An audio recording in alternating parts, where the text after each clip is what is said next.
नमस्कार. आज आपण आहे ना पोहे करणार आहोत. तर काहींना पोहे असे मोकळे आवडतात किंवा काहींना असे थोडेसे मऊसूत खायला आवडतात. होय ना? बरोबर ना?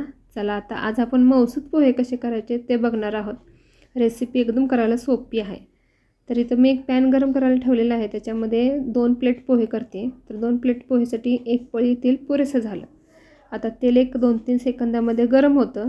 तेल गरम झाले की त्याच्यामध्ये पटकन अर्धा चमचा हिंग टाकायचा, अर्धा चमचा मोहरी आणि अर्धा चमचा जिरे टाकून घ्यायचे. आणि ते असे मस्त तडतडा लागले ना की मगच त्याच्यामध्ये असा बारीक चिरलेला कांदा टाकायचा. तर इथं मी 2 प्लेटे पोहे करते, तर त्याच्यासाठी मी छोटे छोटे 2 कांदे बारीक चिरून घेतले. आणि कांदे पोहे करत असताना कधी पण आहे ना तुम्ही कांद्याचं प्रमाण हे थोडंसं जास्त घ्या.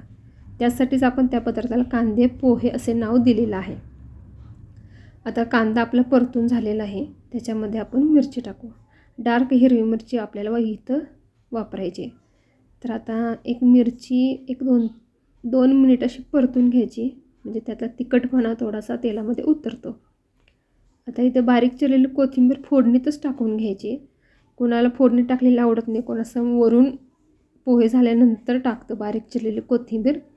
तुम्हाला जसं आवडेल तसं तुम्ही करा. आता एक अर्धा चमचाच मी इथं हळद टाकली आहे. जास्त हळद टाकली तर पोहे परतून झाल्यानंतर असे काळपट पिवळसर दिसतात. तर आपल्याला तर हळदीचा वापर एकदम थोडा करायचा आहे. हळद एक अर्धा मिनिट परतली की त्याच्यामध्ये आपण आता भिजवलेले पोहे टाकून घेऊ.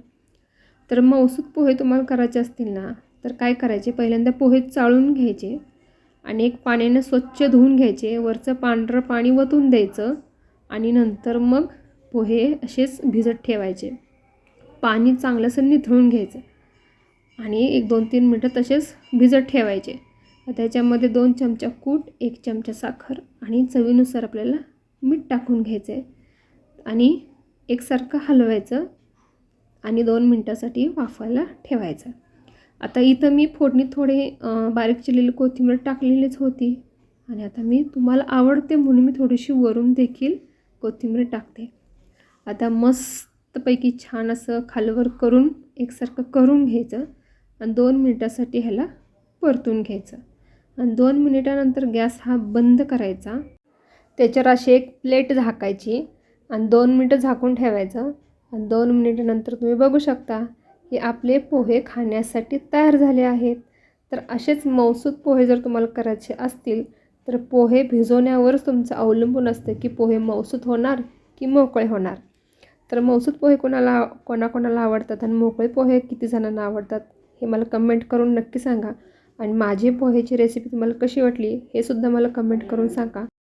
आणि हो, व्हिडिओला लाईक, शेअर आणि सबस्क्राईब नक्की करा. धन्यवाद.